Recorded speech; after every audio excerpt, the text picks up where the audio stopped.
स्टेजवरती यायचं आहे. हरिभक्तीपरायण बालाजी महाराज मारतळेकर आपल्याला विनंती करतो आपण स्टेजवरती यायचं आहे. खरोखर महाराज संत उदार उदार देते आले असे दान. महाराजांनी या ठिकाणी आमचं कौतुक करून ज्यांच्याकडे दक्षिणा या ठिकाणी भक्त मंडळीने दिली आणि आमचं कौतुक करून आमच्या पाठीवरती आशीर्वाद म्हणून 1,00,000 रुपये या ठिकाणी महाराजांनी देऊ केले. महाराजांसाठी सर्वांनी एक बार आपण टाळ्या वाजवायच्या आहेत. आणि महाराजांनी असं अनमोल असं या ठिकाणी आपल्याला सहज बोलणे हितोपदेश करून सायास शिकविते. महाराजांनी सुंदर असं आपल्याला या ठिकाणी सांगितलेलं आहे की आचरण सांभाळा. आचरणाशिवाय महाराज आपल्याला शुद्ध होता येत नाही. ज्याच्या गळ्यामध्ये माळ आहे, जे गुरुभक्त मंडळी आहेत त्या सर्वांना हात जोडून विनंती आहे, जेणे घेणे आहे विठ्ठल मात्रा त्याने पत्ते सांभाळावे. ज्यांना ज्यांना भगवंताचं नाव घ्यायची इच्छा असेल त्याने पत्करण. टीव्हीच्या जर गोळ्या चालू असतील, पाठीमागे जर बिड्या आपण ओढल्या महाराज निश्चितच मृत्यू येतो.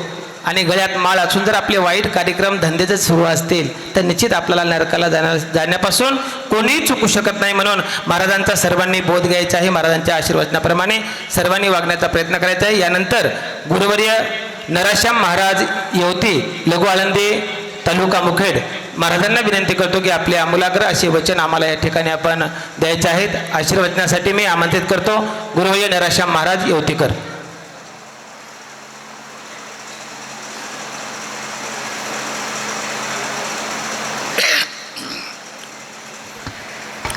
गुरुर्ब्रह्मा गुरुर्विष्णू गुरुर्देव महेश्वरः गुरु साक्षात परब्रह्म तस्मै श्री गुरवे नमः.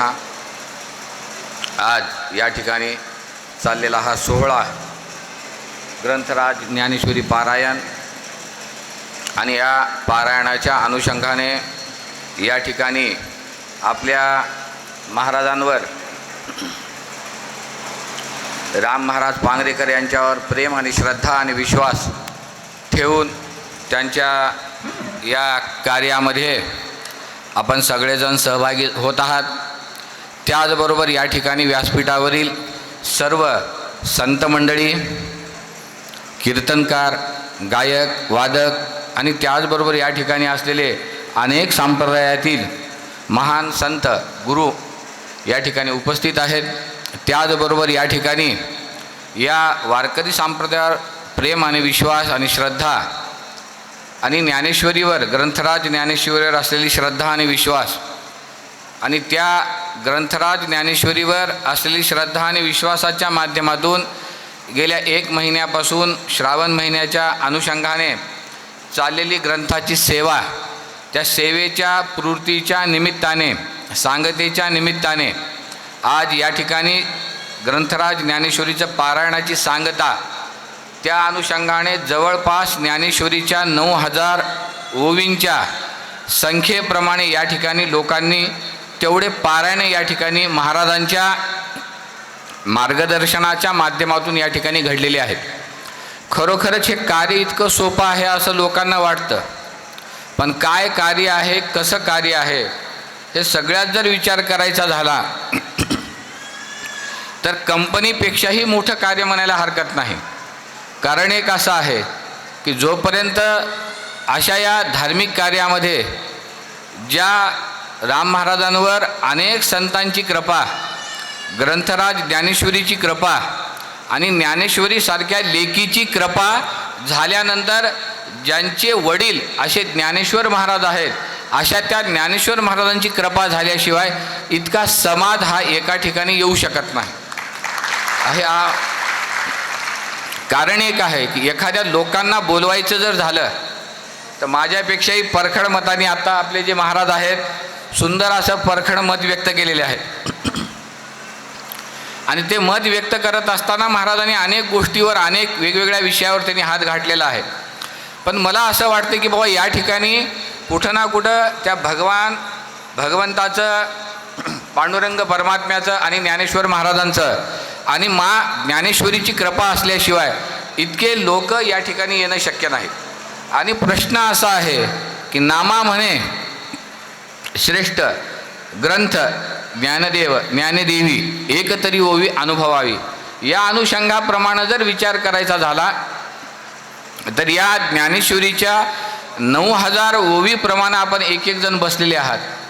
तर मला असं वाटतं की बाबा 9000 ओवी आत्मसात करणं किंवा त्या 9000 ओवींवर आपण जास्तीत जास्त चिंतन मनन करणं आणि ते चिंतन मनन करून आपण आत्मसात करण्याचा जर प्रयत्न केलो तर निश्चितरित्या मला असं वाटतं की बाबा ते आपण सफल होणार नाही किंवा ते सगळंच मला भेटावं हा जर आपण हव्यास करायचा प्रयत्न केलो तरीसुद्धा ते अप्पलपोटीपणा झाल्याशिवाय राहणार नाही.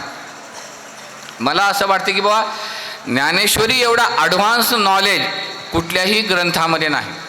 कारण ज्ञानेश्वरीमध्ये अध्यात्म आहे, ज्ञानेश्वरीमध्ये कर्मकांड आहे, ज्ञानेश्वरीमध्ये भक्तिकांड आहे, ज्ञानेश्वरीमध्ये मानसोपचार आहे, ज्ञानेश्वरीमध्ये योग आहे, ज्ञानेश्वरीमध्ये भाव आहे.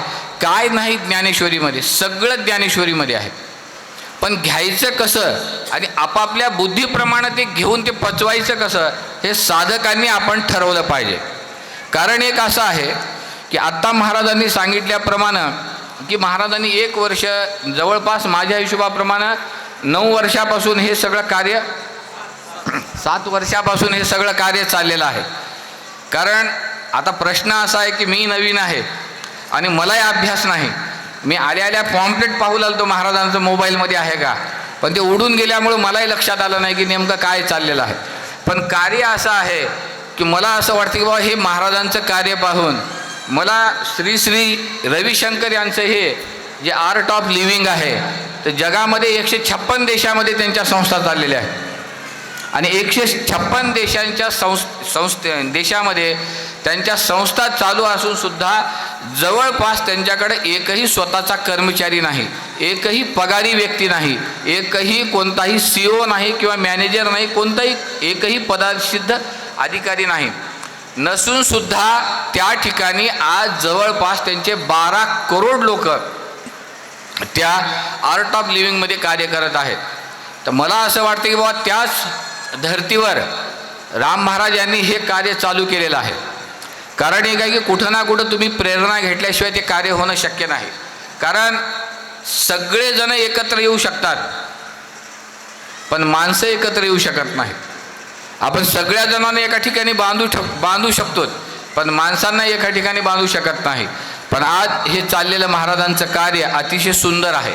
कारण अध्यात्माच्या माध्यमातून महाराजांनी या ठिकाणी समाजाला न मानता, समाजाला न बांधता समाजातील मनांना एकत्रित करण्याचं कार्य आणि एकत्रित करून अध्यात्माचा वसा त्यांना देऊन अध्यात्मामध्ये त्यांना बांधून ठेवण्याचं कार्य हे राम महाराजांच्या हातून हे घडत आहे. आणि मला असं वाटतंय की हे कार्य घडत आहे किंवा घडवत आहेत म्हणण्यापेक्षाही आपण सगळेजण त्याचे साक्षीदार आहात. आणि एवढे लोक या ठिकाणी येऊन ज्ञानेश्वरी पारायण करणं मलाही वाटलं सुरुवातीला की राम महाराज टायमिंग सांगत आहे 10:30ला सगळं होईल. आम्ही महाराज लोकांचा कार्यक्रम म्हणला की कुठे अर्धा तास 1 तास लेट असतो आणि आम्ही आपला विचार केला की बाबा 1 तास लेट होईल महाराजांचा. पण आज सगळ्यात आधी सगळ्यांची क्षमस्व मागून, कारण आमच्यासाठी आपण सगळेजण थांबलात, कारण अशा या धार्मिक कार्यामध्ये आम्ही महाराज लोकांनी वेळेवर येणं अत्यंत बंधनकारक आहे. तरच आम्ही लोकांना सांगू शकतो की महाराजांनी आता सांगितले की बाबा आम्हीच व्यसनाधीन आहोत तर लोकांना काय सांगणार. पण प्रश्न असा आहे की व्यसनाधीन आहोत हे सत्य आहे, व्यसन करतो हे जरी सत्य आहे काही महाराज लोक, पण आज वारकरी संप्रदायामध्ये असोत, दत्त संप्रदायामध्ये असोत, शैव संप्रदायामध्ये असोत, युवा जेवढे काही तरुण मुलं आहेत, जेवढे तरुण महाराज लोक आहेत ते सगळे व्यसनापासून परावृत्त आहेत आणि समाजामध्ये काहीतरी एकोप्याचं कार्य करण्याचं ते कार्य करत आहेत. आज महाराजांचा स्वभाव मला आवडला की आज वारकरी संप्रदाय असून सुद्धा या ठिकाणी दत्त संप्रदायातील, शैव संप्रदायातील, अनेक संप्रदायातील महाराजांना या ठिकाणी बोलवलेलं आहे. कारण जोपर्यंत महाराजांनी म्हणले की बाबा एखाद्या मशिदीच्या समोर डीजी वाजत नाही, सगळ्यात आधी मला असं वैयक्तिक वाटतंय की आम्ही महाराज लोक एकत्र आल्याशिवाय बाकी लोकांना सांगण्याचा काही अर्थ नाही. कारण आम्ही तितके गुणवान आहोत की आम्हाला वाटतं की दत्त संप्रदायाचं आले की आमच्यावर काहीतरी अत्याचार होलेला आहे, शैव संप्रदायाचं आले की आमच्यावर काहीतरी अत्याचार होलेला आहे. पण वारकरी संप्रदाय असा काही ब्रॉड माइंडेड आहे असं म्हणता येईल आपल्याला की सगळं शेती आहे, अधिकार कलियुगे उद्धार हरीच्या नामे, कोणी या कोणत्याही देवाचं नामस्मरण करा पण नामचिंतन करा. हे कलियुगामध्ये वारकरी संप्रदायानं जे बीज पेरलेलं आहे ते खरोखरच श्रेष्ठ आहे असं म्हणायला हरकत नाही. कारण बाकी संप्रदायांच्या मध्ये 99% महाराज चांगले आहेत, पण 1% महाराजांनी सगळा कार्यक्रमच डिस्टर्ब करून टाकलेला आहे.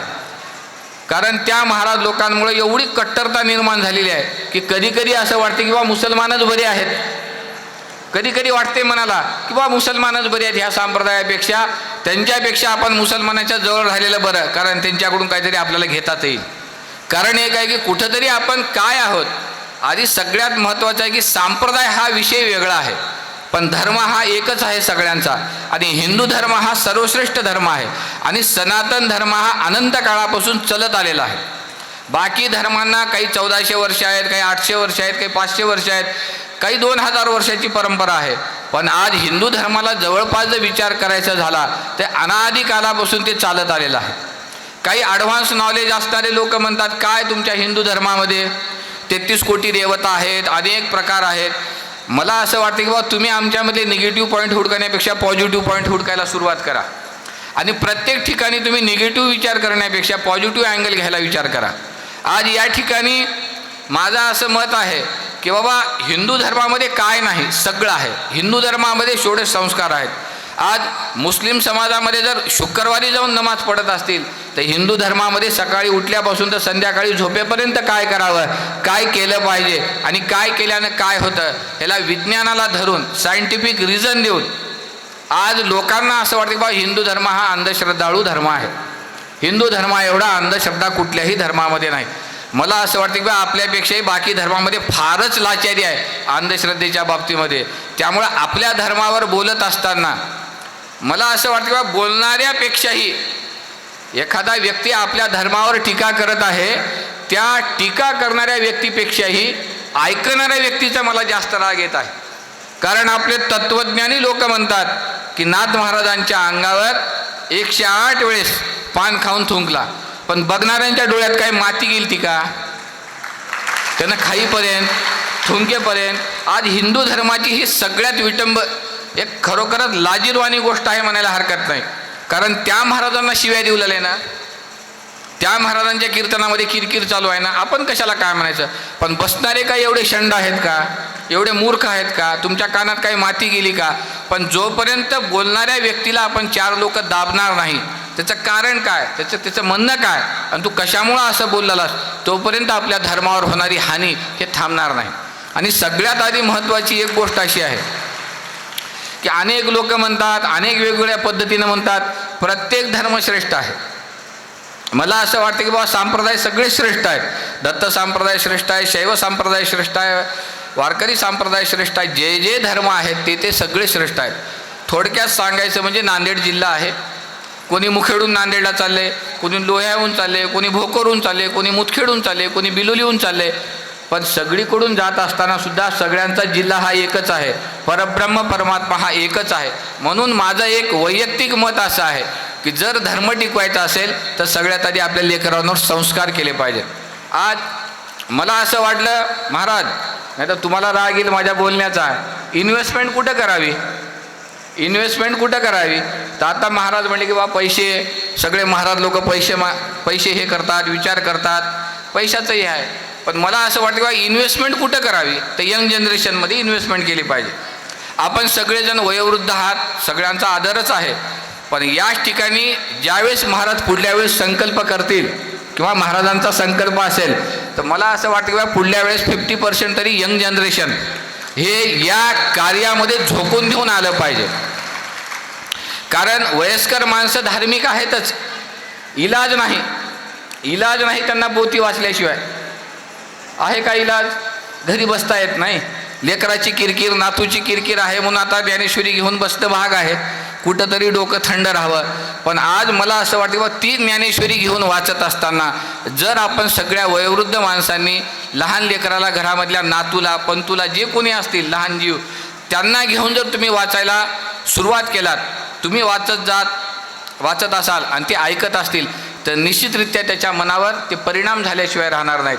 आणि मला असं वाटतं की बाल मनावर ज्यावेळेस परिणाम होतील ते अतिशय सगळ्यात मोठी गोष्ट आहे. कारण ते संस्कार झाल्यानंतर तो जीव कधीही आपल्या धर्मापासून, आपल्या हिंदू संस्कृतीपासून दूर जाणार नाही. म्हणून माझं वैयक्तिक असं मत आहे की सगळ्यात आधी आपण आपल्या लेकरांवर संस्कार केले पाहिजेत. आज दुर्दैव असं आहे की आपण मठामध्ये, मंदिरामध्ये चाललो, कसं जावं कसं जाऊ नये, आता महाराज म्हणल्याप्रमाणे आपण तोटा खाऊन चाललो, तिथं बिड्या घेऊन चाललो, पण जात असताना मुस्लिम समाज पाय धुवूनमध्ये जात असतो त्यांच्या ह्याच्यामध्ये. आपल्या इथं कोण नको म्हणले तुम्हाला पाय धुवून जायला?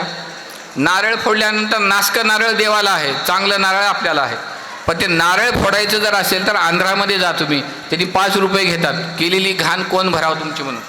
पण आज आपल्या इथं पद्धत आहे की सगळा कचरा तिथंच टाकून द्यायचं मंदिरामध्ये आणि आपण बाहेर जायचं. एखाद्या मारुतीच्या मंदिरावर गेलो तर नैवेद्य मारुतीच्या डोक्यावर आहे, तुमच्या डोक्यावर जर ताट ठेवलं तर तुम्ही जेवू शकता का? तर हे कुठं ना कुठं आपल्यामध्ये हे संस्कार आले पाहिजेत. आणि लोकांनी आपल्या धर्मावर आधी अत्याचार केला आहे म्हणण्याच्या आधी आपण आपल्या धर्माचं संरक्षण कसं करता येईल ह्याचा विचार आपण केला पाहिजे. आणि माझं मत असं आहे की जोपर्यंत आपण स्वतः संरक्षण करणार नाही, आणि ज्ञानेश्वरीच्या माध्यमातून तुम्हाला एकच सांगण्यात येत आहे की बाबा जोपर्यंत तुम्ही स्वतः आत्मकेंद्रित होणार नाही, चिंतन करणार नाही, मनन करणार नाही. कारण हे काय की जानतेने गुरु भजिजे तेने कृत कार्य होईजे, जैसे मूळ सिंचने सहजे शाखा पल्लव संतोषिती.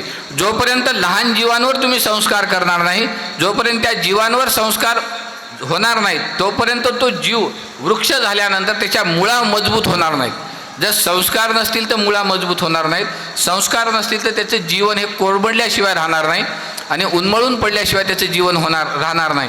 म्हणून माझं वैयक्तिक मत असं म्हणते की संस्काराची परिव्याख्या जर करत असताना सगळ्यात आधी आपण त्या लहान जीवांवर संस्कार केले पाहिजेत. आणि आत्ता महाराजांचं कार्य आहे, आपण सगळेजण या ठिकाणी माता भगिनी आहेत, आपण सगळेजण वयोवृद्ध आहात, आपण सगळेजण या कार्यामध्ये सहभाग घेतलेले आहात.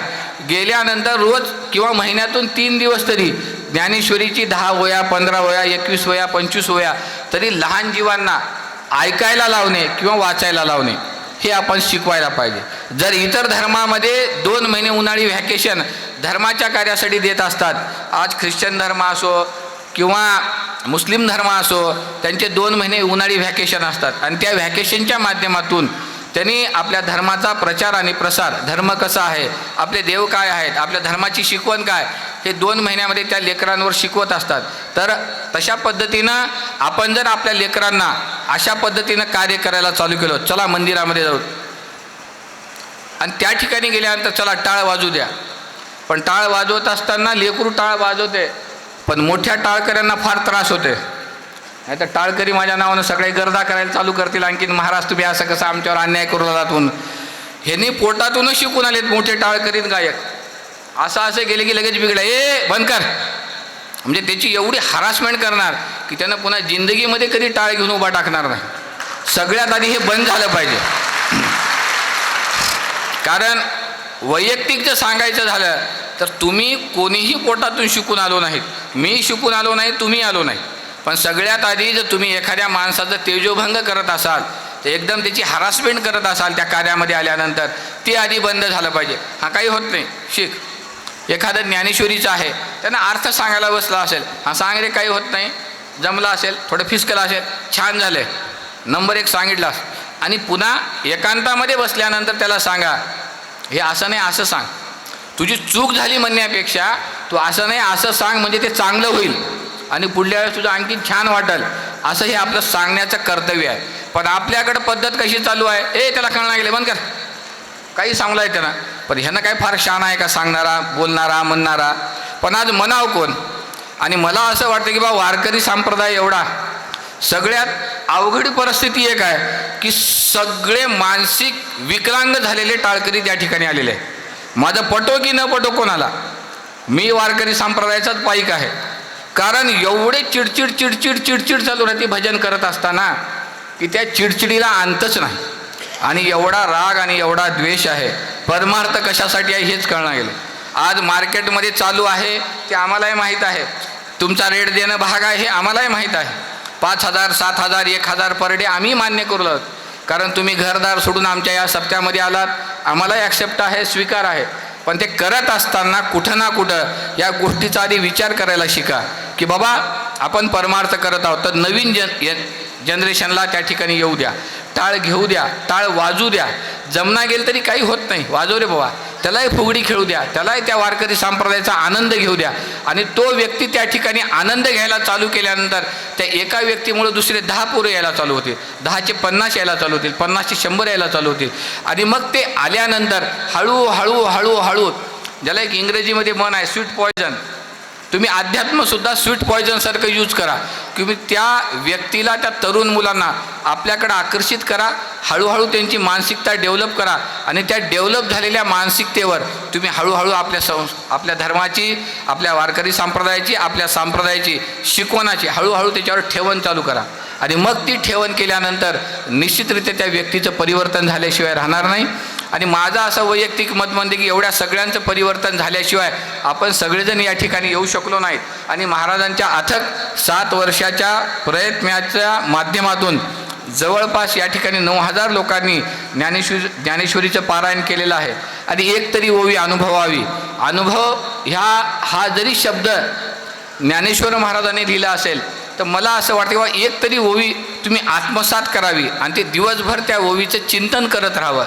चिंतन करून चिंतन करून चिंतन करून, जसं चिंतने तद्रूपता, म्हणजे त्या चिंतनासोबत आपण एवढं एकरूप होऊन जातो की प्रत्यक्ष त्या ठिकाणी भगवंताची कृपा झाल्याशिवाय राहणार नाही. एक वेळेस ज्ञानेश्वरी वाचून काही समजणार नाही, दुसऱ्या वेळेस ज्ञानेश्वरी वाचायला गेलं तर थोडंफार समजेल, तिसऱ्या वेळेस कळायला सुरुवात होईल, चौथ्या वेळेस त्याच्यामध्ये काय बारकावे काय नाही हे समजेल, 5व्या 6व्या 7व्या 8व्या वेळेस हळूहळू आपल्या घरामध्ये हळूहळू जे काही प्रॉब्लेम आहेत, आपली स्वतःची एक माइंडसेट आहे चिडचिड करण्याची, ते कमी व्हायला चालू होईल. 9-10 वेळेस केल्यानंतर आपल्यामध्ये भगवंताचा, त्या ज्ञानेश्वराची कृपा होईल.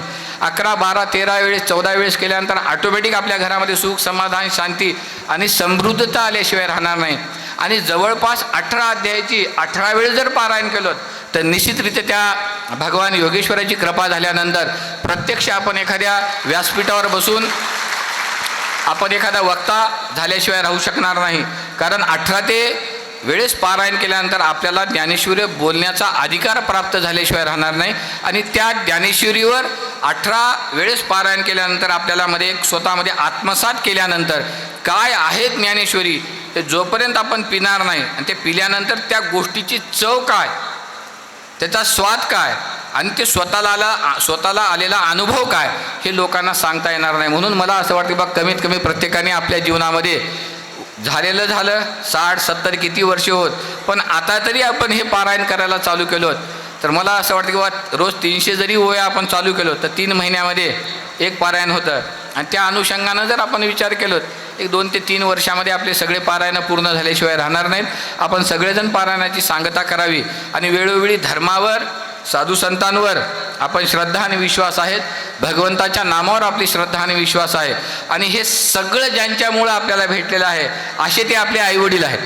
कारण काय झालेलं आहे की आज सगळं आम्ही देवदेव करू लागलो, आमच्यासारख्या महाराजांच्या मंदिरामध्ये येऊ लागत, मठामध्ये येऊ लागत, घंटाभर आमच्या डोक्यावर पाय दन आपटू लागलो, डोकं आपटू लागलो पायावर, पण खऱ्या आईवडिलांना घराच्या बाहेर ठेवलं आहोत. पण आमच्याकडे येण्यापेक्षा जर तुम्ही ते मायबापाची सेवा केलात तर मला असं वाटतं की बाबा बऱ्याच लोकांना हे माझे पटणारही नाही विचार. जेवढे काही तरुण मुलं आहेत, तरुण माता भगिनी आहेत, त्यांना माझे विचार पटतील असं माझं वैयक्तिक मतच नाही. आणि पटावा असं मला बोलण्याची इच्छाही नाही. कारण किती दिवस पटावं, लोकांना आवडणार नाही. पण आवडणार गेलं तरी शुगर झाल्यावर कारलं खाणं भागच आहे. तसं कुठं ना कुठं समाजामध्ये चाललेली विक्षिप्त परिस्थिती पाहून आज सगळ्यात आधी तुम्ही आईवडिलांची सेवा करा. आईवडिलांची सेवा केल्यानंतर परमेश्वराला तुमच्याजवळ येण्याशिवाय पर्याय नाही. कारण आज वारकरी संप्रदायामध्ये जर पंढरपूरला तुम्ही गेलात तर आधी कोणाच्या पाया पडायचे?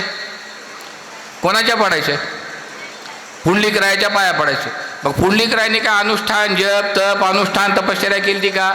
अजिबात काही केली नव्हती. पण आईवडिलांची सेवा केली ती. पण त्या आईवडिलांच्या सेवेच्या प्रभावामुळं भगवंताला यावं लागलं. जर पुंडलिकराया स्वार्थी असले असते, मला असं वाटतं की पुंडलिकराया जर स्वार्थी असले असते तर लगेच जाऊन दर्शन घेत होते. पण पुंडलिकराया दर्शन घ्यायला आले नाहीत भगवंताचं. पुंडलिकरायामध्येच भगवंत बाहेरच. कारण कसं आहे की तिष्ठ दुबा टाकलेला आहे, युगी 28 विटेवरी उभा. कारण आजही भगवंत त्या ठिकाणी तिष्ठ दुबा टाकलेले आहेत. पुंडलिकरायामधून येतील, माझं दर्शन घेतील, मी पुंडलिकरायांना भेटेल, असा कसा भक्त आहे की जो आईवडिलांची सेवा करत आहे. तर आज मला असं वाटतं की आपण आईवडिलांची सेवा करावं आणि या ज्ञानेश्वरीची सेवा आणि या सेवेच्या प्रभावाच्या माध्यमातून आपल्या सगळ्यांवर साधू संतांची कृपा, भगवंताचे आशीर्वाद आपल्या सगळ्यांवर राहावं आणि हे महाराजांचं कार्य उत्तरोत्तर दिवसेंदिवस हे वाढत जावं. आणि आज या ठिकाणी महाराजांनी मला बोलवलं, खरंच महत्भाग्य आहे. महाराजांची ना आमची 1-2 मिनिटाचीच भेट झाली ती, पण काय वाटलं महाराजांना काय माहीत, पण लगेच महाराज याच म्हणले आम्हाला. पण यंग जनरेशनमध्ये महाराजांचं आणि बघणाऱ्या लोकांनाही आम्ही महाराज वाटत नाही, हे आमचं दुर्भाग्य आहे. बघणाऱ्या लोकांनाही आम्ही महाराज वाटत नाही, कारण आमची राहणीमान आहे महाराजासारखी नाही, आमची स्टाईल आहे महाराजासारखी नाही, आमचं बोलणंही महाराजासारखं नाही. त्याच्यामुळं महाराजांना काय पटलं काय नाही देव जाणे. पण आज महाराजांनी बोलवलं, खरोखरच त्यांच्या या बोलवल्याबद्दल खरोखरच त्यांनासुद्धा धन्यवाद.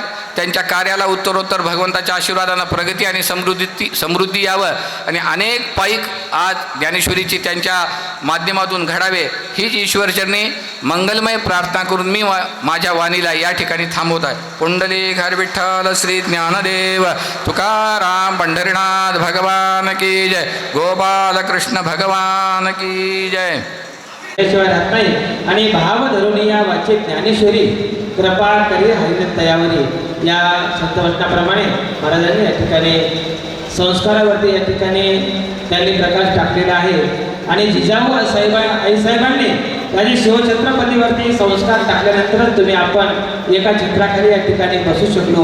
म्हणून त्या राजांना राजा बनवण्याकरता जिजाऊ आऊसाहेबांचे आणि शहाजीराजांचे संस्कार त्यांच्यावरती बिंबित झाले. त्यासाठी तुम्हाला आम्हाला सर्वांना आपल्या पुढे जर छत्रपती शिवाजी महाराज जन्माला यावा असं वाटत असेल, धर्म जर टिकावा असा वाटत असेल तर आपल्याला अगोदर जिजाऊ आईसाहेब आणि शहाजीराजे होणं गरजेचं आहे आणि आपल्या मुलावरती आपण संस्कार करणं गरजेचं आहे. सूर्यनारायण उगवले नसते तर आकाशाचा रंग कळाला नसता. सूर्यनारायण उगवले नसते तर आकाशाचा रंग कळाला नसता. राजे शिवछत्रपती जन्माला आले नसते तर स्वराज्याचा अर्थ कळाला नसता. स्वराज्याचा अर्थ कळाला नसता. संस्कार जर बघायचे असतील तर माझ्या शिवबा राजामध्ये बघा. आपला तसे संस्कार आपल्यावरती झाल्यानंतर निश्चितच तुमचं सुद्धा चंद्रचूडी आजच्यापर्यंत नाव राहणार आहे. महाराजांनी सुंदर असं या ठिकाणी आम्हाला श्रीवचन दिलेले आहेत. महाराजांच्या मनापासून मी या ठिकाणी हार्दिक अभिनंदन करतो, त्यांना धन्यवाद देतो. यानंतर तेलंगणा भूषण गुरुवर्य नारायण महाराज माधापुरीकर महाराजांची निष्काम सेवा आहे. विनामूल्य कीर्तन ते गावोगावी जाऊन करतात आणि महाराजांचं सुद्धा कार्य हेच आहे की संस्कृती, सुरक्षा आणि संस्कार. महाराज संस्कारावरती, आपल्या संस्कृतीवरती आणि महिलांच्या सुरक्षेवरती नेहमी प्रवचन कीर्तन एकदम निष्काम सेवा आहे. वैराग्याचा मूर्तिमंत पुतळा म्हणायला तरी या ठिकाणी हरकत नाही. महाराजांनी इचोडा या गावामध्ये 20 वर्षापासून दर रविवारी प्रवचन केलेलं आहे. संस्कृती सुरक्षा संस्कार याच्यावरती 1000 रविवार महाराजांनी पूर्ण एकाच गावामध्ये संस्कारावरती चिंतन केलेलं आहे आणि त्यांना या ठिकाणी मी आमंत्रित करतो. गुरुवर्य नारायण महाराज माधापुरीकर.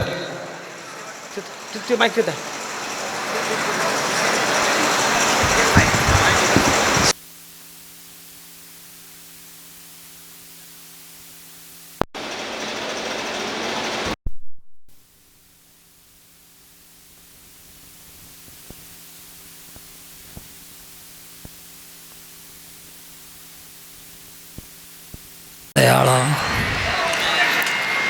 सर्व भाविकांना विनंती आहे, ज्यांना ज्यांना ज्ञानेश्वर महाराजावर ज्ञानेश्वरीवर प्रेम आहे त्यांनी एक 10 मिनिटाचा वेळ आपणाला द्यायचा आहे. उठू नये कोणी. ज्यांचं प्रेम नसेल त्याने जाऊ शकतं.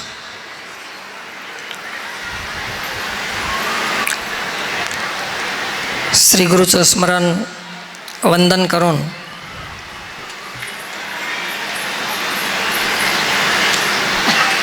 आजच्या कार्यक्रमासाठी पवित्र कार्यामध्ये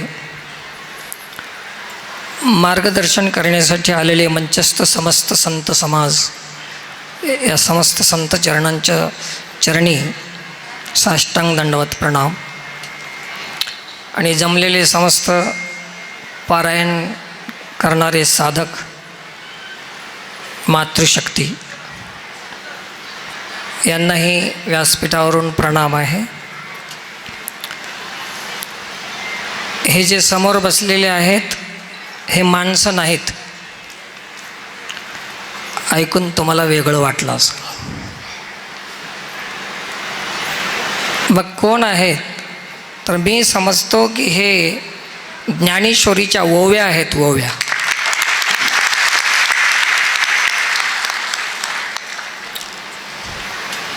म्हणून या ओव्यांना मी पुन्हा पुन्हा साष्टांग दंडवत प्रणाम करतो. आपलं हे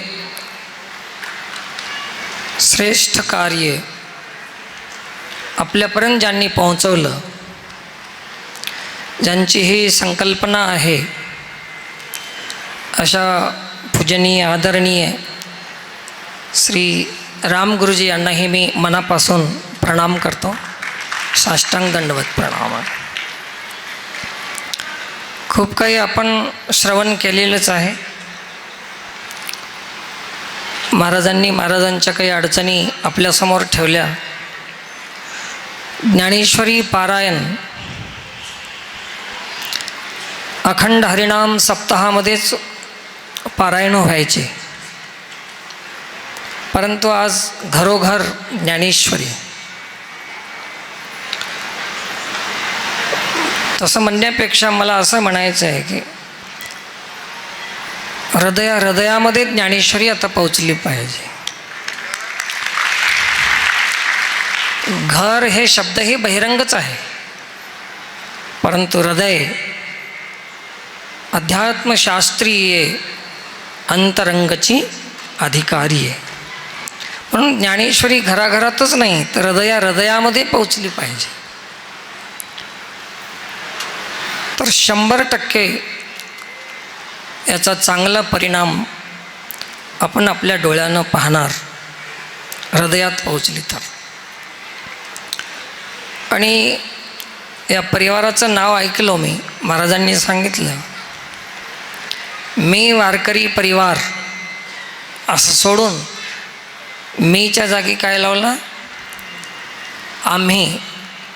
मला थोडंसं वाटलं की आम्ही या शब्दातही मी आलोयच अनेक पुन्हा आम्ही. मग मला असं वाटलं की त्यापेक्षा याच्यातलंही मी कसं जाईल. तर थोडंसं सूक्ष्मदृष्टीने विचार केला तर असं वाटलं आम्ही वारकरी परिवार असं म्हणण्याच्या जाग्यावर विश्व वारकरी परिवार असं जर म्हणलं तर अजून चांगलं. कारण की माऊलींनी जे प्रार्थना केलेली आहे ते विश्वात्मक देवाची केलेली आहे. महाराज त्याच्यावरून माझ्या लक्षात आलं विश्व वारकरी परिवार. मग कोणालाही याच्यामध्ये संदेह राहणार नाही आणि विभाजन करण्याची संधी मिळणार नाही. हे वारकरी संप्रदाय असा विशाल आहे, उच्च कोटीचा संप्रदाय, उच्च कोटीचे संत, त्यांचे हे विचार आहेत. पूर्वीच्या काळामध्ये उच्च कोटीचं कोण आहे याच्याकडे लोक पाहत होते. या काळामध्ये कोणाकडे किती कोटी आहेत याच्याकडे लोक पाहतात. म्हणून वारकरी संप्रदाय विशाल संप्रदाय आहे. हाथी के पाँव में सबके पाँव. एका कार्यक्रमामध्ये मी गेलो होतो भाग्यनगर हैदराबादला. अनेक साधू संत जमले होते. ते आपल्या आपल्या संप्रदायाचं सांगत होते. जेवढे संप्रदाय आहेत तेवढ्यांना घेऊन बोलणारे फार कमी असतात. या सृष्टीमध्ये 3 लोकांची गरज आहे, सज्जन, सक्रिय आणि संघटित.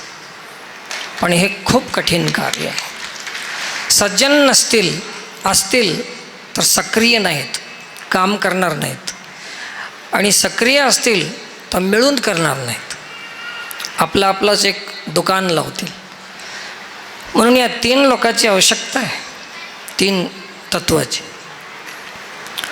मग सर्वांचं भाषण झाल्यानंतर माझ्याकडे माईक आलं होतं, एक छोटासा महाराज म्हणून. मी सांगितलं त्यांना की बाबा ज्याचे त्यानं आपल्या आपल्या संप्रदायाची महिमा गायली, गाणं हे चूक नाही. आपल्या माईला आपण वर्णन करणं हे चुकीचं नाहीच, चांगली गोष्ट आहे. परंतु हे सगळे जेवढे धर्म आहेत हे आपल्या आपल्या घराच्या खिडकी आहेत. प्रत्येकाच्या खिडकीचं माप अलग अलग आहे. कोणती लहान असेल, कोणती मोठी असेल. परंतु जेव्हा या सगळ्या खिडक्या सोडून जेव्हा अंगणात येऊन आकाशाकडे जे माणूस पाहेल आणि खिडकीतून जर आकाश मोजलं तर ते आपल्या खिडकीपुरतंच त्याचा माप सांगेल. आणि ते सगळ्या खिडक्या सोडून जेव्हा अंगणात येऊन जर आकाशाकडे पाहेल तर त्याला मापच नाही त्याला. एवढा विशाल संप्रदाय. आणि त्या संप्रदायातले, या भारतीय परंपरेतले तुम्ही आम्ही माणसं आहात, किती भाग्यवान असतात. एक बार विचार करा. ज्ञानेश्वरी पारायण आपण केलेलं आहे, परंतु पारायणाचं प्रयोजन काय आहे? परायण होण्यासाठी पारायण आहे. परायण कशात व्हायचं आहे? माऊलींनीच एक ओवी दिलेली आहे, मला जर सांगता आली तर प्रयत्न करेन. बुद्धी निश्चय आत्मज्ञान, बुद्धी निश्चय आत्मज्ञान, ब्रह्मरूप भावी आपणा आपण, ब्रह्मनिष्ठा राखे पूर्ण तत्परायण आहारनिशी. मी ब्रह्म आहे, मी परमात्म स्वरूप आहे, चिदानंद रूप आहे, हे निष्ठा राखून ठेवण्यामध्ये परायण होण्यासाठी ज्ञानेश्वरीचं पारायण आहे. ज्ञानेश्वरी या नावामध्येच असा अर्थ आहे की ज्याच्यामध्ये ज्ञान ईश्वरी, ईश्वरी ज्ञान सामावलेलं आहे, त्याचं नावच ज्ञानेश्वरी आहे. परंतु उद्धारासाठी असलेली गोष्ट आपल्या या भारतीय परंपरेमध्ये जे उद्धारासाठीच होती निश्चित, त्याला अलीकड उदरासाठी करण्यात आली. उद्धार आणि उदर दोन्हीतला फरक समजून घ्या. माझी मराठी समजेल अथवा नाही समजेल तुम्हाला, कारण मी तेलुगू भाषिक आहे. जसं जमेल तसं मी माझ्या मराठीतून तुम्हाला सांगण्याचा प्रयत्न करेन. म्हणून हे आत्मनिष्ठा, ब्रह्मनिष्ठा, आजकाल महाराज लोकांचे नावं देताना म्हणतात ब्रह्मनिष्ठ नारायण महाराज. परंतु या ब्रह्मस्वरूपामध्ये जर त्याची निष्ठा असेल आणि एक क्षणही विसरत नसेल की मी ब्रह्म आहे, याला म्हणतात ब्रह्मनिष्ठ. आता आजकाल याची परिभाषाच बदलली, कोणालाही ब्रह्मनिष्ठ नाव देण्यात येते आणि त्याच्यामुळे लोकांना चकली बसते. सज्जन हो, ज्ञानेश्वरी पारायण का करायचं? परायण होण्यासाठी तर करायचंच, पण महाराजांनी ज्ञानेश्वरीलाच एवढं प्राधान्य का दिलं आणि आपल्यापर्यंत पोहोचविण्याचा प्रयत्न का केला? असा संकल्प का केला असेल महाराजांनी? 1 मिनिटामध्ये त्याच्यावर तुम्हाला सांगतो. आमच्या माता भगिनी आहेत, यांना ही गोष्ट चांगली समजेल.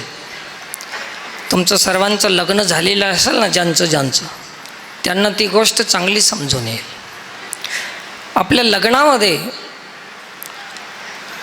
अनेक मित्रमंडळी, परिवार आणि पाहुणे मंडळींनी अशा काही वस्तू आणून दिलेल्या आहेत सप्रेम भेट म्हणून. लग्न विवाहामध्ये देतात ना, पण त्या लाख रुपयाची वस्तू जरी असली, परंतु त्या घराच्या पसाऱ्यामध्ये सप्रेम भेट देणाऱ्या वस्तूमध्ये एक वस्तू आहे जे आपल्या आईनं दिलेली असेल, ते 2 रुपयाची जरी असेल, तर त्या सगळ्या वस्तूपैकी कोण्या वस्तूला आपण महत्त्व देणार? आईच्या. तसं आज शेकडो ग्रंथ संपदा जरी असेल इथं, तर हे आमच्या माईनं माऊलीनं दिलेला अलंकार आहे ज्ञानेश्वरी. म्हणून याच्यावर आमचं अतिप्रेम आहे. ते किती रुपयाची आहे हे नाही, पण कोण दिलेलं आहे हे महत्त्वाचं आहे. गीता हे सोनं आहे आणि ज्ञानेश्वरी तर हे अलंकार आहे आणि आपल्या आईनं दिलेला अलंकार आहे. म्हणून सज्जन हो, त्या अलंकाराला जपून ठेवायचं आहे. बघा, सगळ्या वस्तू आपणाला पसंत नसतील, मित्रमंडळींनी पाहुणे मंडळींनी दिलेल्या, तर आपण दुसऱ्या लग्नात परत देऊन टाकतो अजून कोणाला. पण आईनं दिलेली वस्तू आपण अशी जपून ठेवतो जन्मभर, की जेव्हा जेव्हा ती वस्तू आपल्या डोळ्यासमोर येईल तेव्हा ती वस्तू नसून ती आपली आई आपल्या डोळ्याला दिसते. तशी ज्यांना ज्यांना ज्ञानेश्वरी मिळाली असेल त्यांनी अशी जपून ठेवायची आहे. महाराजांना दिलेले अलंकार आहेत, माऊलीनं दिलेली ज्ञानेश्वरी आहे. तर ज्ञानेश्वरीला पाहिल्याबरोबर माऊलीचं स्मरण झाल्याशिवाय राहत नाही. आणि म्हणून आज आपण सगळे देवाच्या मंदिरामध्ये, साधूपुढे, श्रीगुरूपुढे समोर तर सगळेच राहतात, परंतु समोर राहण्यापेक्षा स्मरणात राहणं अति महत्त्वाचं आहे. समोर राहण्यापेक्षा स्मरणात राहावं अशी तुम्हाला विनंती आहे. स्मरणाचं महत्त्व आहे. जसं पंढरपूरला गेलेले लोक, घरचे माणसं त्यांच्या स्मरणात राहतात. चंद्रभागेची स्नान झाली असेल, प्रदक्षिणा होत असेल, दर्शन झालं असेल, कुठले लोक स्मरण करायलेत पंढरपूरचं? घरचे. आणि पंढरपुरातले लोक काय म्हणतात? पाऊस पडला असेल, बैल सोडले असतील, फवारणी केली असेल, ते तिथलं स्मरण. आता समोर जरी असले तरी स्मरणात नाहीत, मग त्याला काय महत्त्व आहे? मला एक बार असंच प्रश्न पडला. एक लाईट लावलेला होता असा, आणि त्या लाईटजवळ किडेच किडे होते. मला असं वाटलं की किड्याला हे लाईट अतिप्रिय आहे, प्रकाश खूप आवडतो, अथवा हे प्रकाशाचे भक्त आहेत असं वाटलं मला. थोड्या वेळामध्ये पाहता पाहता त्याच्याकडे ध्यान देऊन पाहिल्यानंतर कळालं की हे प्रकाशाचे भक्त नव्हते. हे जे किडे होते ते प्रकाशावर त्यांची ईर्ष्या आहे. पतंगाला प्रकाशाचं सहन होत नाही. आणि त्याच्यानंतर थोड्या वेळानं पाहिलं, तिथं एक पाल आली. चला, असं वाटलं की हे किडे तर प्रकाशाचे भक्त नाहीत, पण पाल मात्र या लाईटची भक्त असेल आणि लाईटच्या जवळच राहतीया, तर खूप अतिप्रिय आहे हे लाईट असं वाटलं. थोड्या वेळानं पाहिलो तर ती पाल प्रकाशासाठी आली नव्हती. कशासाठी आली होती? समजलं आपणाला? ते किड्यासाठी आली होती. तसं कोण माणसं किती समोर आहेत याला महत्त्व नाही, ते कशासाठी आहेत हे महत्त्वाचं आहे. आम्ही कीर्तन करतो, प्रवचन करतो, अतिउच्च कोटीचं ज्ञान आपल्यासमोर मांडतो आम्ही, वेदांत, अमोक तमोक.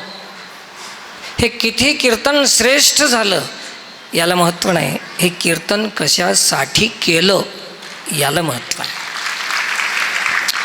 पारायण कशासाठी केलं आम्ही?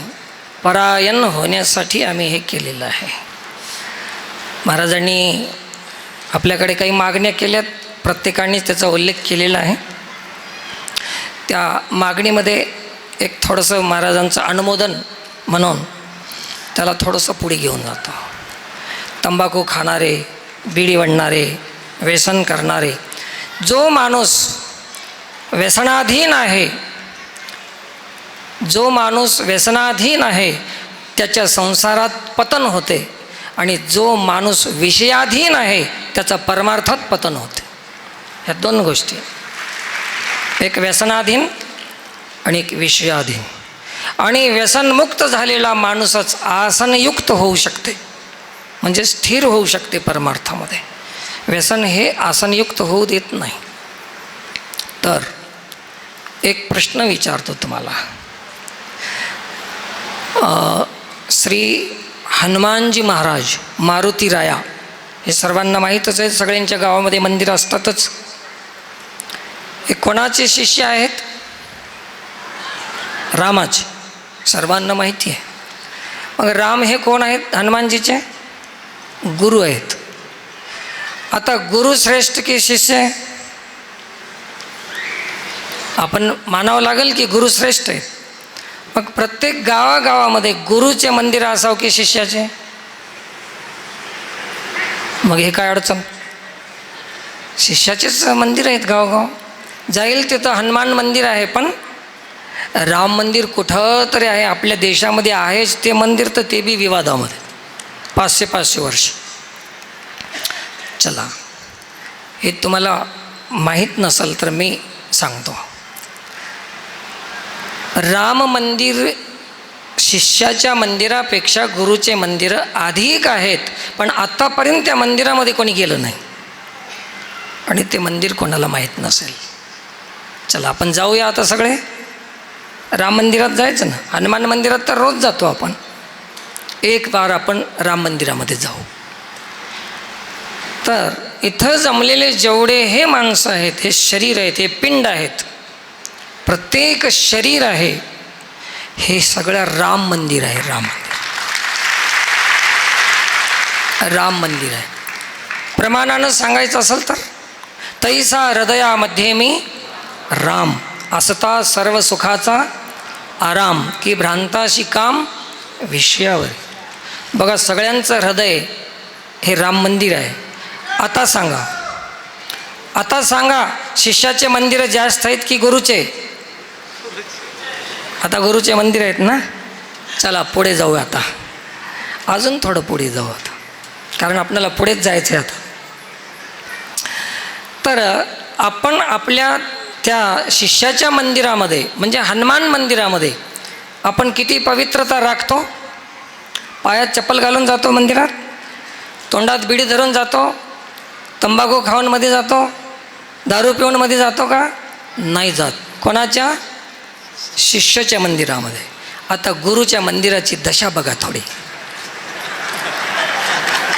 गुरुच्या मंदिराची दशा तर बघा. सज्जन हो, तात्विक विचारानं जर तुम्ही पाहिलं तर तुम्हाला लक्षात येईल. आणि ज्ञानेश्वरी हे सांगते तुम्हाला, ज्या मंदिरामध्ये धूपबत्ती लावली जाते, ज्या हनुमान मंदिरामध्ये, शिष्याच्या मंदिरामध्ये, आणि मनुष्य निर्मित मंदिर आहे, ते मानवानं तयार केलेलं मंदिर आहे, मूर्ती आहे, त्याची एवढी पवित्रता आपण ठेवतो, चांगली गोष्ट आहे. परंतु ज्या मंदिराची निर्मिती प्रत्यक्ष भगवंतानं केलेली आहे, त्या मंदिरामध्ये शिष्याच्या धूपबत्ती लावतो आपण, अगरबत्ती, उदबत्ती काय म्हणता इकडे त्याला, ते लावतो आपण. आणि गुरुच्या मंदिरामध्ये कोणती बत्ती लावतो? घ्या आता. हे पाप आहे की पुण्य आहे? हे परमार्थ आहे का आपला? जे कोणी हे बत्ती लावत असतील तर आज ऐकून बंद करा ते. एक दुसरी गोष्ट आहे, शिष्याच्या मंदिरामध्ये पवित्र जल स्नान करून शुद्ध पाणी घेऊन त्या हनुमानजीवर आपण अभिषेक करतो. आपण तिथं हनुमानजी आहे, शुद्ध पाण्याचा अभिषेक करतो. आणि जिथं गुरु बसून आहे तिथंही माणसं अभिषेक करतात, पण कशाचा?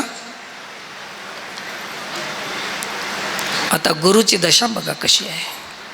कसं आपल्या जीवनामध्ये विकास होईल, कशी उन्नती होईल, काय कळेल ज्ञानेश्वरी, काय संताची संगती कळेल. म्हणून हे कितीतरी पटीनं आपलं चुकत चाललेलं आहे, याच्यावर तुम्ही विचार करा. ज्या मंदिर ज्ञानेश्वर महाराजांनी हृदय मंदिरी स्मराकारे असा शब्द लिहिलेला आहे, ज्या हृदयाला मंदिर केलं होतं, सांगितलं होतं, त्याचा आम्ही आज मसनवाटा केलेला आहे. मला कोणीतरी विचारलं की महाराज सगळ्या आपल्या देशामध्ये मसनवाटा मोठा कोणता? मसनवाटाच म्हणतात ना, हां, स्मशान.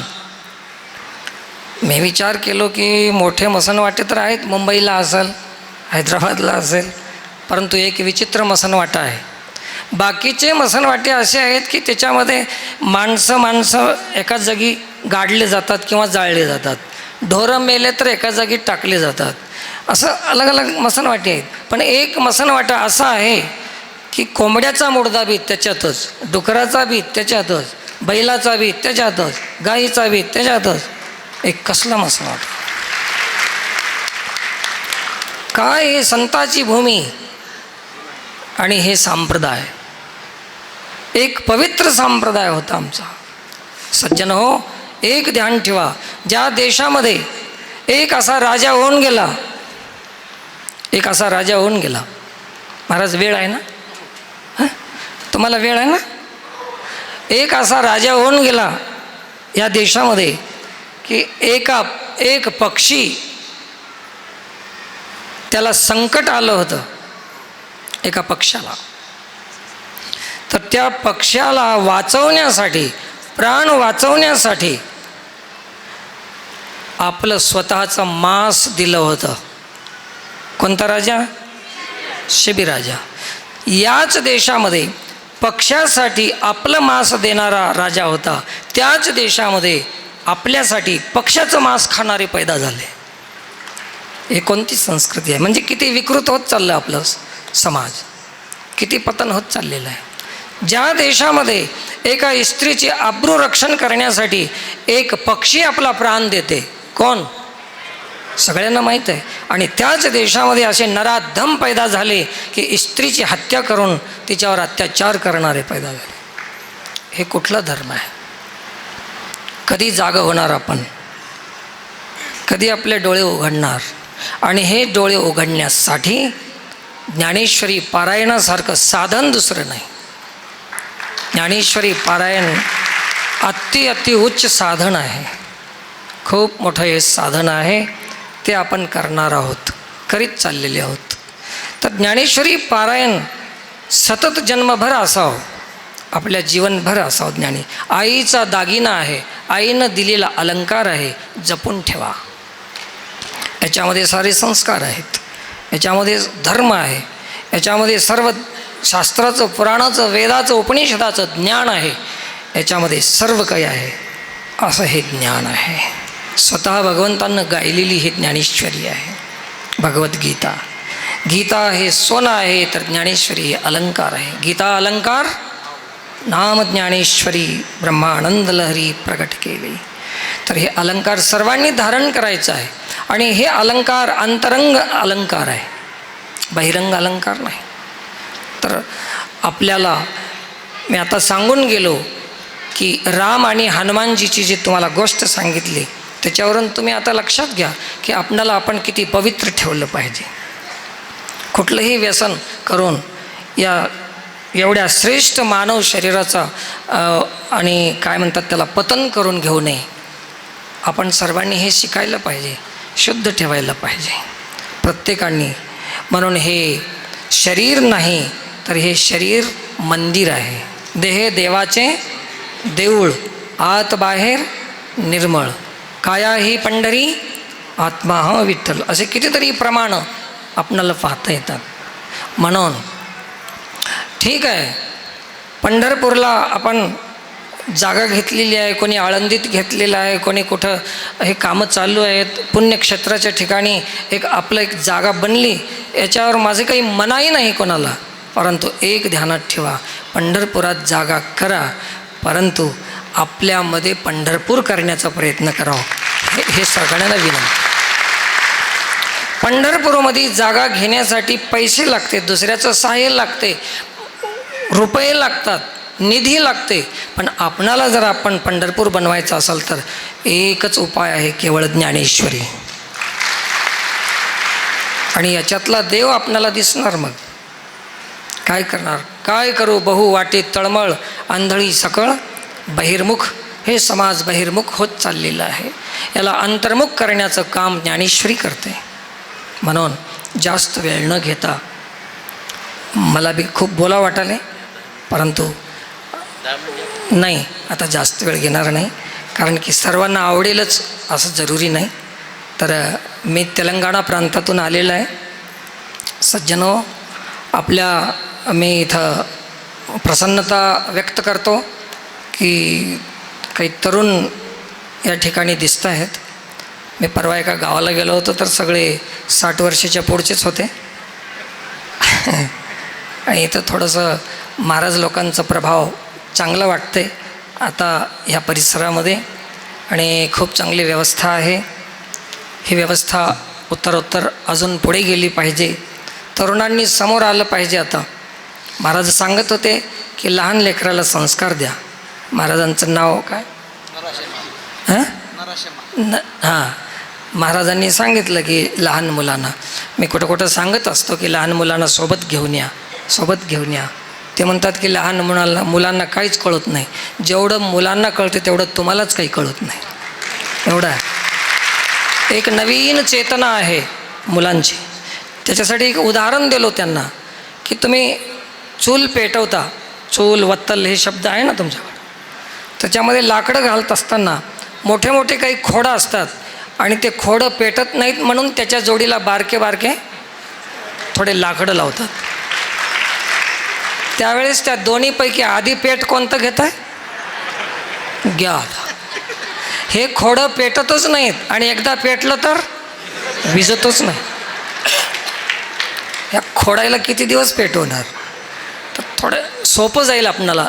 जेव्हा हे तरुण युवक युवती, आणि मी आजच एका कार्यक्रमातून मी आलेला आहे.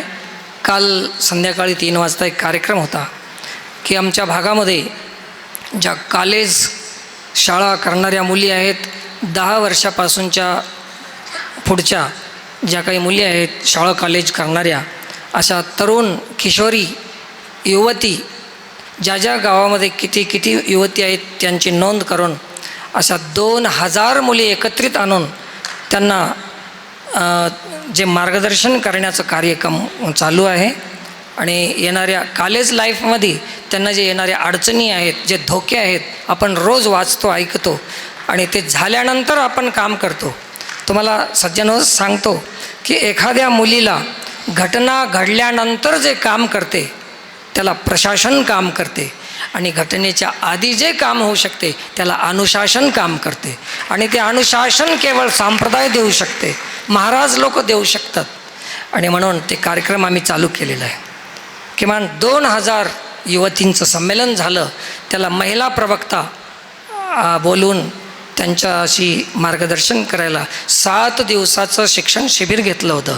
शिक्षा, सुरक्षा आणि संस्कृती या 3 विषयावर. आणि त्याच्यामध्ये खूप फायदे आम्हाला दिसलेत. तर तरुण युवती आणि त्याच्यानंतर त्याच्या आधी एक 4 मंडळमध्ये म्हणजे 4 तालुक्यामध्ये 4000 युवक जे 20 ते 40 वर्ष वयस्क जे आहेत असे 4000 युवकांचं संघटन आतापर्यंत तयार झालेलं आहे. ते सगळे सेवाभाव आणि धर्म, संस्कृती, व्यसनमुक्ती इत्यादी अनेक कार्यामध्ये जे समाज उपयोगी कार्य आहेत अशाच कामामध्ये त्यांचा उपयोग केला जातो.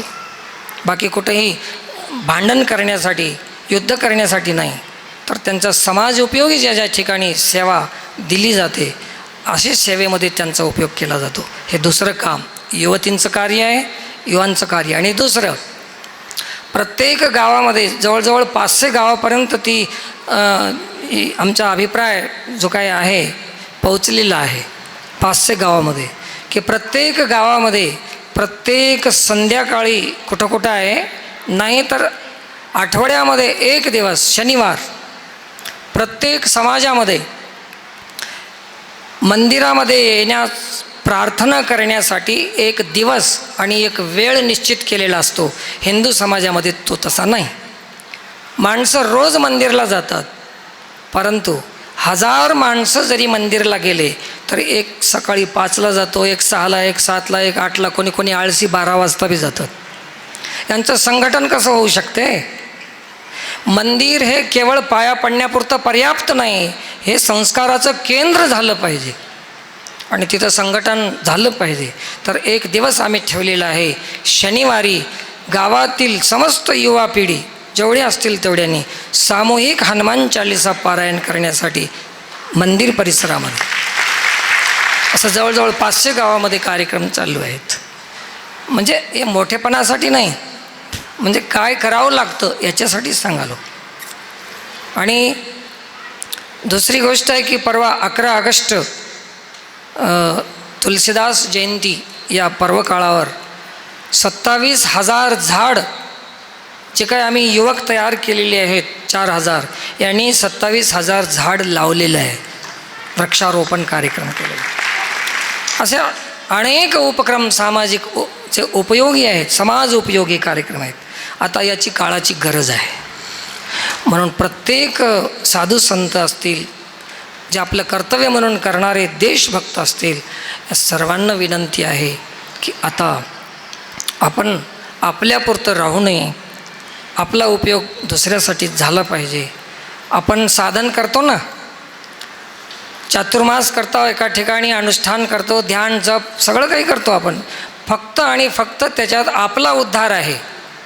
2 गोष्टी झाल्या पाहिजे. साधन भजन आपण करतो त्याच्यात आपला उद्धार आहे, आणि लोकोपयोगी काम करतो त्याच्यात आपला उपयोग आहे. आपला उपयोगही झाला पाहिजे आणि आपला उद्धारही झाला पाहिजे. 2 गोष्टी झाल्या. केवळ उद्धारासाठी नाही, आपण उपयोगही झाला पाहिजे. तर अशा अनेक गोष्टी आपण करता येतात आणि त्याच